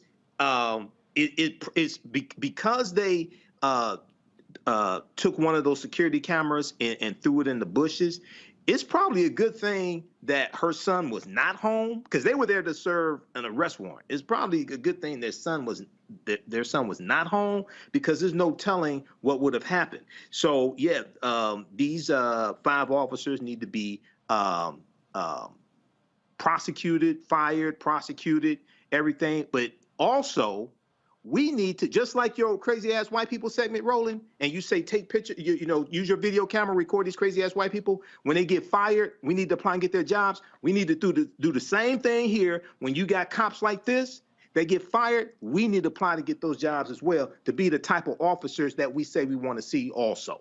So I'm glad this was caught on video, and hopefully justice will prevail here as well. All right, y'all. I love this story right here. A former police officer in Virginia who stormed the U.S. Capitol, he talked a whole bunch of trash, was taunting cops, Well, Matt, his punk ass gonna be in prison for the next 7 years. Thomas Robertson was convicted by a jury on all 6 counts back in April. His former colleague and co-defendant Jacob Fracker took a plea deal and testified that Robertson wanted to overturn the election. Fracker told the jury he wouldn't have traveled to D.C. if it wasn't for Robertson. Prosecutors told the jurors that Robertson put himself right in the middle of it on January 6th by using a stick to block officers' path at the Capitol. Yeah, it was a cop. Now that cop head to prison, Matt, for 7 years. Yeah, he got cooked, and he got cooked by his friend. It reminds me of a case. He reminds me of a case I had where they were pressuring my client one time, and they said, "Your friends told us what you did," and my client said, "I guess they're not my friends then, because I ain't do that." And here, his man's rolled on him, just like we saw with Goodlett in the case before. And you know, this is good, because this shows people, like, you're going to be held accountable by this DOJ, and 7 years is nothing to shake a stick at. So I'm glad that they got the conviction, and I think it's funny, frankly, that his friend procured the evidence that they needed to show that he not only would not have gone without his influence, but precisely what he did to participate in the riot. So, you know, good riddance, and he got what he deserved. Hell yeah, because his friend wasn't trying to go to prison. I keep saying, hey, you get busted, there's 2 or 3 or 4 y'all, somebody flipping. Ask Michael Vick who should talk first. All right, y'all, jury selection begins on Monday in R. Kelly's child pornography trial in Chicago. He was previously charged with child pornography in 2002 by the Cook County State's Attorney's Office and was ultimately acquitted 6 years later. In 2019, the federal grand jury indicted Kelly on 13 counts of producing and receiving child pornography while enticing minors to engage in illegal sexual activity. The Grammy-winning multi-platinum selling singer was initially charged with sexually abusing 5 minors. However, a 2020 superseding indictment added a 6th victim. The trial is expected to last at least a month. Kelly is already serving 30 years in prison after being convicted on 9 counts of racketeering and sex trafficking charges. And here's the thing, Kelly, he may also face trials in Minneapolis and even in Georgia. He ain't going nowhere, ever. Like, ever. Ever. And, you know, at this point, it's any trial from here on out regarding R. Kelly, to me, is more formality and, you know, administering justice on behalf of the victims in those respective jurisdictions. But at the end of the day, R. Kelly is never seeing the light of day again. If he's not in jail in one jurisdiction, he's going to jail in another jurisdiction. If not that jurisdiction, it's going to be another jurisdiction where he is going to jail because he did something wrong. He did several things wrong, specifically talking about the sexual abuse of young women and girls. And it is absolutely disgusting that it took this long. But, you know, at the end of the day, justice is being served. And, you know, like I said, R. Kelly needs to be under the jail. So, you know, good riddance. Yeah, he ain't going nowhere. I'm telling you right now. And I don't think, Matt, if he gets convicted here, it's going to be concurrent. No, it'll probably be consecutive. I mean, I don't know actually how they'll do that, but I mean, it might be overkill in any event in that he's already gotten so much time. And I don't want to speak on the appeals. I mean, nobody knows what will really happen, but I'll say that obviously, you know, there's been a lot of credible evidence and there's been presumably a lot of coordination, because what people may not realize is when prosecutors realize someone has pending charges in another jurisdiction, they very often will confer with those jurisdictions because they can use evidence from other jurisdictions and other accusations in their own cases. So, you know, these prosecutors have probably been using some of that information or planning to do that, which will make their cases that come up after the fact even stronger. So I don't anticipate we'll be seeing him released anytime soon. All right, folks, let's talk about what's happening in New York, okay? New York's Wastewater tested positive for polio, and health officials fear the virus that causes the disease is probably circulating in the city. This discovery is 3 weeks after a man in Rockland County, New York, north of the city, was diagnosed with polio that left him paralyzed. The city's health department has not said exactly where they found polio in the wastewater in the 5 boroughs. Neither did officials provide dates for when the virus was detected or say how many samples had tested positive. Dr. Ashwin Vasan, the New York City Health Commissioner, issued the following statement: "The risk to New Yorkers is real, but the defense is so simple. Get vaccinated against polio." With polio circulating in our communities, there is simply nothing more essential than vaccinating our children to protect them from this virus. And if you're an unvaccinated or incompletely vaccinated adult, please choose not to get the vaccine. What you're dealing with, Michael, are these people who are so anti-vax they don't want to even get vaccinated against polio. Y'all, we've been getting vaccinated for polio for decades. But go ahead and mess around if you want to. Homeboy, his ass is paralyzed. I bet he wish he had that shot now. Yeah, and you know, Roland, a lot of the disinformation when it comes to the anti-vaccine movement, a lot of the disinformation comes out of Russia. This is something that Malcolm Nance has been talking about for years, and they attack you with disinformation to weaken you from the inside, to weaken your health from the inside. And we're at a pivotal time because children are about to go back to school after summer break. So things like polio, but things also like COVID-19, et cetera, can really start spreading, and monkeypox can really start spreading once they get back in school amongst children, staff, teachers, et cetera. So yeah, this is something else that we really have to watch as well. I do not know what the hell is wrong with these people. I don't get it. The folk who don't want to sit here and take the damn shot. I don't understand. All right, y'all. Got to go to a break. We come back. We're going to talk about black men in tech and education. We're going to talk about this story in our Education Matters segment. That is next. Don't forget, folks, please support us in what we do. Download the Black Star Network app, Apple phone, Android phone, Apple TV, Android TV, Roku, Amazon Fire TV, Xbox One, Samsung Smart TV, and of course, you can join our Bring the Funk fan club. Of course, that is, our goal is to get 20,000 of our fans in the course of a year to donate on average $50. That's $4.19 a month, 13 cents a day. And not only do you get this show 2 hours a day, 5 days a week live, then you get Faraji Muhammad's 2 hour a day show on the Black Star Network. And you get the weekly show of Deborah Owens dealing with financial literacy. You get Jackie Hood Martin's show dealing with wellness and balanced living.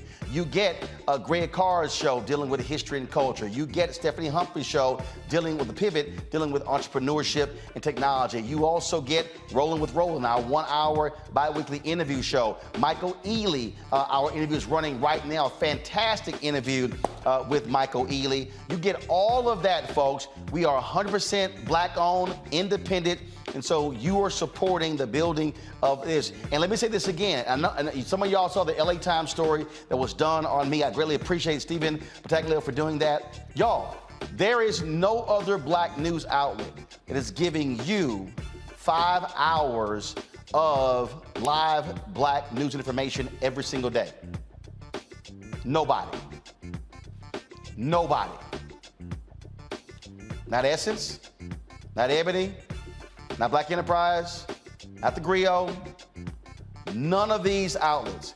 This is what we're doing every single day, and so we need you to support us in what we do. Our goal this month is to get 2,000 of our fans contributing at least $50 will allow us to raise $100,000. I told you our Black Star Network app, our OTT network, that's $160,000 every year just to run that. And so your support is crucial to us in doing so. Check-in money orders, go to P.O. Box 57196, Washington, D.C. 20037-0196. Cash App is $RM Unfiltered. PayPal is R Martin Unfiltered. Venmo is RM Unfiltered. Zelle is Roland at RolandSMartin.com. Roland at RolandMartinUnfiltered.com. Let me thank Matthew Price. Let me thank, there's no name, but 555-450 for donating. Let me also thank, let's see, George White. I appreciate it. Marchetta Tabron, thank you so very much. Claire Woody, I appreciate it. Tangela Miles, thank you so very much. Pamela Norman, thank you so very much. Michael McPherson, I appreciate your donation. Robin Thames, thanks a lot. And let's see here. All right, there we go. And so if you give during the show, you get a shout out. We'll be right back on Roland Martin Unfiltered on the Black Star Network.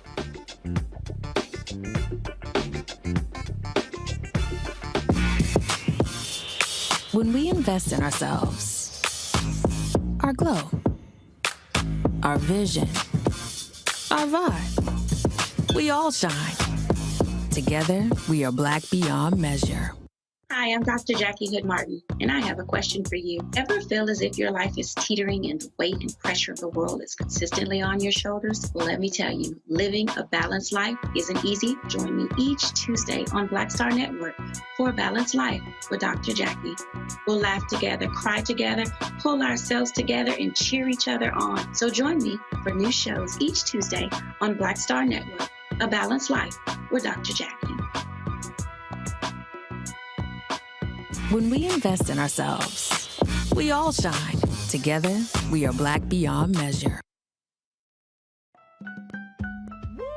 We're all impacted by the culture, whether we know it or not. From politics to music and entertainment, it's a huge part of our lives, and we're going to talk about it every day right here on The Culture with me, Faraji Muhammad, only on the Black Star Network.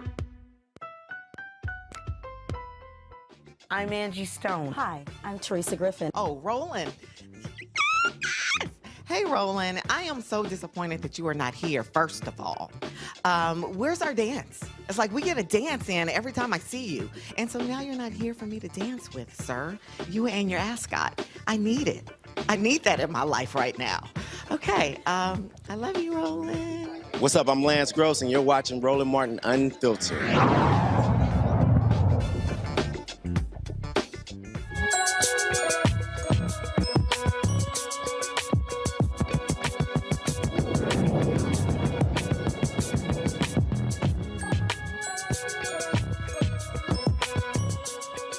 All right, folks, according to the National Science Foundation, just 6.2% of science and engineering bachelor's program graduates were African American. That's right, Black Men in Tech, it says Black Men. Black Men in Tech is an organization trying to increase those numbers. Joining us right now is Cam Ward. He is the founder and CEO of Black Men in Tech. He joins us from Fort Lauderdale, Florida. Glad you are here. So, all right, Cam, how y'all trying to do this? What are you doing? What are your programs? What are your initiatives? Yeah, so we started November of 2020 during the pandemic, during a really interesting time for the Black community. And what we're focused on now is creating access, community, and resources for Black men, and also working with students, trying to get them technology in their schools and in their neighborhoods. So we work with the next generation of technology leaders. And so, how's it been going thus far? Absolutely, truly blessed, man, to be a part and be able to spearhead this organization. Right now, we got over 4,000 members. 42% of them are women. It's really cool because you hear Black men in tech, and a lot of people go, "That's not for me," right? But I'm here to tell you it's for everyone. And it's going really well. We're about to open up our first innovation lab on the campus of Florida Memorial University in partnership with Technology, which is led by Ted Lucas, the CEO of Slip and Slide. We're banding together here in South Florida, man, and we're really trying to make impact and make a difference. Questions, let's see here. I'll start with Matt, you're first. All right, Brother Ward, thanks for joining us. I had a quick question for you. So how are you increasing, I guess, inclusivity for people who obviously don't have access to Silicon Valley or Austin or some of the other burgeoning areas of tech in the country? I see you're doing it in South Florida. What efforts do y'all have at, I guess, making it inclusive for those who are geographically not near one of those areas? Yeah, so we go to them. So, for instance, we've been to Dallas, Texas, and we're planning on going to Houston in the fall, and we're going to Chicago, and we're going to Los Angeles in the spring. We're bringing tech to people. We know that, you know, tech sometimes are a space where it's only for the people that are fortunate enough to have this experience, but we take it to them. And also, we invite people to come down. Most people never walked on Florida Memorial campus until we brought the tech lab. So we're using our resources and network to expand the platform of our culture in the tech space. And one more thing I would say immediately is like tech is more than engineering and product and all the technical skills. I'm a diversity officer by trade, and I work in the tech space. So tech is for everyone, and I love to tell our young people that as well. Kelly. Hi, you just touched on this a little bit. Can you explain how getting into tech and being in tech does not necessarily mean you have to code or have to know anything about security IT, that there are other lanes that you can go into tech, and explain what those are? Yeah, sure. So there's always what I call the sexy jobs, right? The engineering jobs that get you well over six figures and that sort of thing. But understand that technology as itself and tech as itself, there are people that run the company. For me, I'm a diversity officer. You have people that are accountants. You have people that do marketing. You have people that do the ad space, right? You have people that are in HR. All of these things are needed to run any corporation in tech. So when I talk to students, especially elementary students, we talk a lot about gaming. My middle schoolers and high schoolers and college students, we talk about what do you love to do, and then how do we bring that to the tech space. So that's what we're focused on. But tech is for everybody. Black men in tech is for everyone, and it's a space where we're creating community and connections. Matt. I've already asked the question. Sorry, Michael. Michael. Hey, brother Cam, thanks for coming on today. No worries. For a lot of African American teenagers, they may be turned off from positions in the tech industry because they don't do well in math, geometry, trigonometry, calculus, things like this. What are some of the ways that you demystify technology and show them that you can do this also? Oh, that's a beautiful question. So what I do is I really take individuals that look like us, that look like me, that's not good at math at all or any other thing, and we go and show up and we represent. I read a book a while back called "White People Making White People Uncomfortable," and the thought process that came out of that's called a Roland Martin biography. I'm sorry. Right. Right. And the piece that made it so important was the forward, when it was said that because we are represented in spaces, then we understand we can be something or do something. So anytime we do career fairs, we do tech meetups, we're always telling individuals our origin story. And our origin story sometimes is vastly different, but we're in the same space. And then, of course, when you tell people about the amount of money and about, the access that you have to bigger and better, they always tap in. Think about it. Like me, most individuals that play sports, especially football, started when they was 5 years old, right?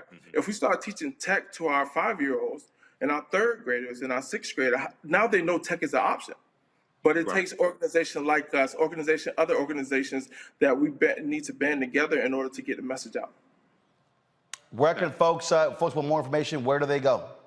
Cool. So you can go to our website, www.blkmenintech.com, or you can reach us on all the socials at Black Men in Tech.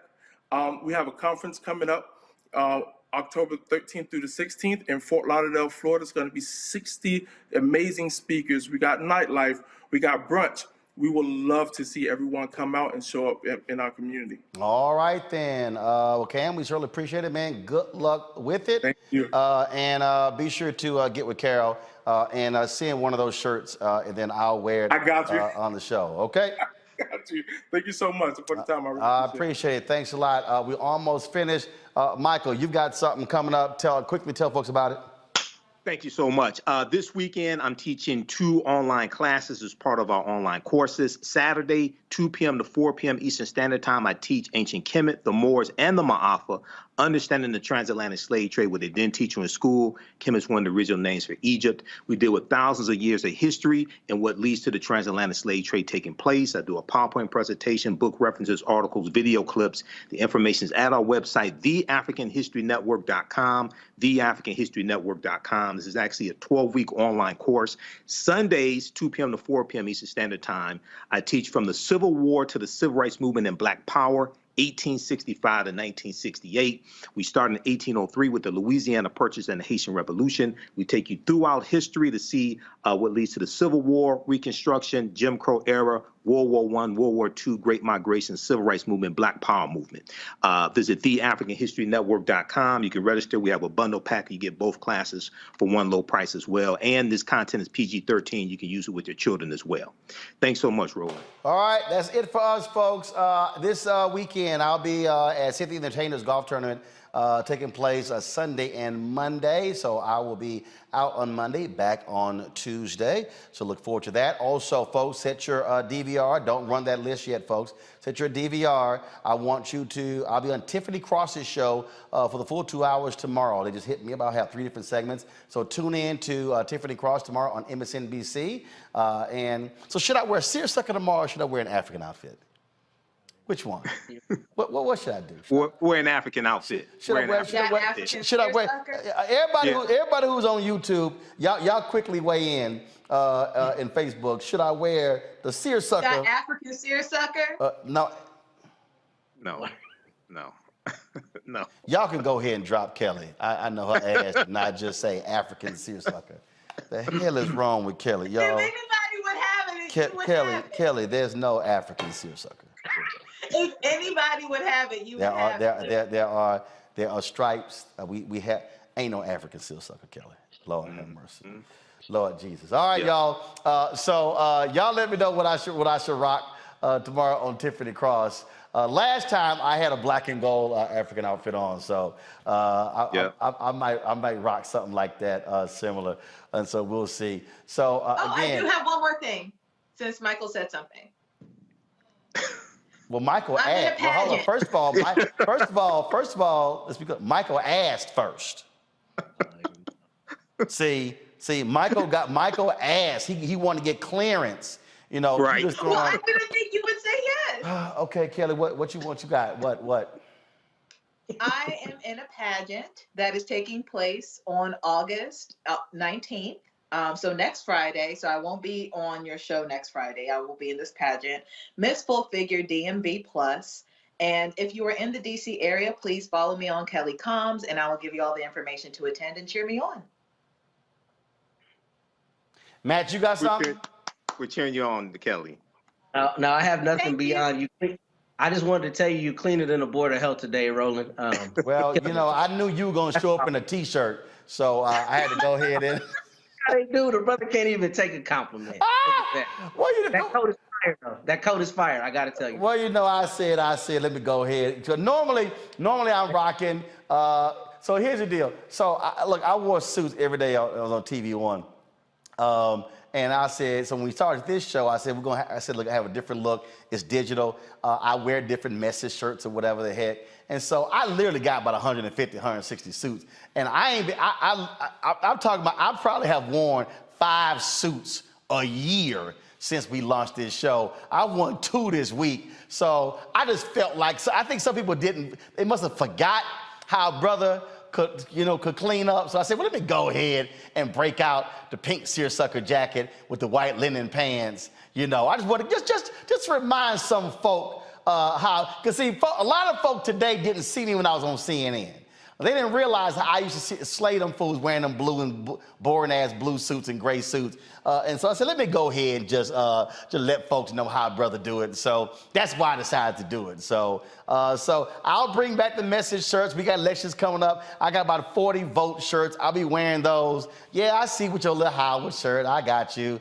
All right, fine. Matter of fact, I need to wear a Hampton shirt. That's right. Hampton, y'all need to see. Hampton, girl, I got a Bowie shirt. I got you. I gave you a Bowie shirt. I've worn it before. Okay. The hell is wrong with that? Brother said all that and didn't say thank you. All that, you hear all that, man? Matt, if I just told you thank you, you think I was sick. That's true. See, you think I was under the weather or something. So Hampton folks, y'all need to send me some gear because I done been on y'all campus. Y'all had it multiple times. Y'all send me something so I can rock it. But I'm going to purposely wear a Hampton shirt on Friday when Matt's here so he can see that Hampton the whole time. Matter of fact, y'all send me a Hampton, the real HU shirt, and that'll really drive Matt crazy. Then you're going to go out and buy that new Howard Jordan brand. Shout out to Howard for the new That ain't happening. That ain't happening. That ain't happening. All right, y'all. We got to go. Again, check me out, Tiffany Cross Show tomorrow night.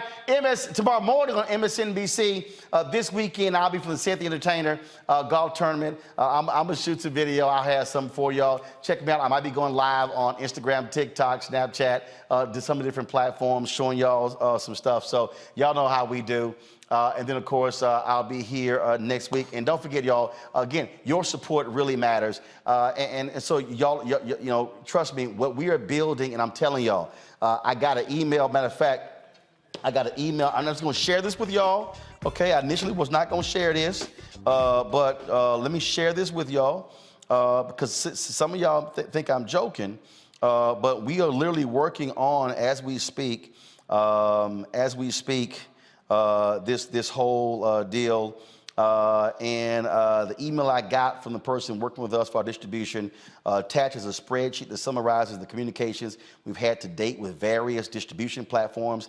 I'm encouraged by the positive initial reactions received from many platforms, including major ones like Pluto, Samsung TV Plus, Vizio, Roku Channel, also Tubi.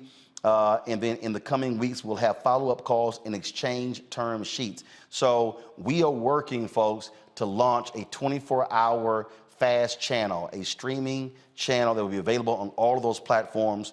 And so I told y'all what we were doing was building something here. And so the Black Star Network is an OTT. It's called over-the-top platform. That's where we have our app. All of our content is on there. We also want to have the streaming channel. We've got lots of content that we've curated that we're also getting. We're developing 2 new shows as we speak. One of them is a daily show featuring a sister. I'm going to be making that announcement real soon. It's a cooking show we're working on. There's a fitness show that also I got my eyes on. And so I really want us to create a powerful platform for our folks. And so for all these advertisers, because a lot of here's what they say: oh, your news show, we don't buy news because it's opinionated. And I'm like, yeah, but I see y'all buying ads on CNN, MSNBC, and Fox. I'm just saying. So my whole deal is fine. I'm going to create content that's, quote, not controversial. Now are y'all going to buy? And so that's what we're doing. And so we are doing some great things. Your support absolutely matters. And so please, Keenan, let me know where we are with the downloads, how many we now have. So look, Black Star Network is free, y'all. It's free. I do not charge a subscription fee. They asked me initially, do you want to charge? I said, a lot of our people can't afford that monthly fee. But guess what? A bunch of us paying that high monthly fee for BET Plus. I'm just saying. We're paying those high fees for other platforms, and so we're not charging, but we do ask you to support us with our Bring the Funk fan club, all voluntary. So first, download the Black Star Network app, Apple phone, Android phone, Apple TV, Android TV, Roku, Amazon Fire TV, Xbox One, Samsung Smart TV, and of course, this is how you can give to us. P.O. Box, checks and money orders to P.O. Box 57196, Washington, D.C. 20037-0196. Cash App is $RM Unfiltered. PayPal is R Martin Unfiltered. Venmo is RM Unfiltered. Zelle is Roland at RolandSMartin.com. Roland at RolandMartinUnfiltered.com. We have, Keenan just told me we have 43,495 downloads, y'all. We are about 6,500 short of 50,000. We got to get to 50,000, folks. I'm going to read these names. This is who's they've given in the last 10 minutes. Don't run the list yet, because someday they're complaining, man, when you talking and y'all running that crawl so fast, I can't see nothing. So we're going to run it full screen. But real quick, Christian, thank you. Angie, a.k.a. Mocha Mima, thanks a lot. Scotty Cole, Jawan Yvette, Sammy Sawyers Jr., Benny Burrison, thanks a lot. Fayetta Sawyers, Samoto Dabney, Maurice Williams, Keenan, Kenon, Alfonso Rodriguez, Tommy Williams, thanks a lot. And one more, Wayne Adams. Thank you so very much. All of y'all for supporting us in what we do. I'll see y'all. We'll be streaming on the weekend. We'll see y'all on Monday on the show. Who's filling in for me on Monday? Who? Oh, Erica Savage, y'all, is going to be filling in for me on Monday's show. So y'all support Erica. I'll be back from Los Angeles on Tuesday of Kicking with the Entertainer. Until then, holla!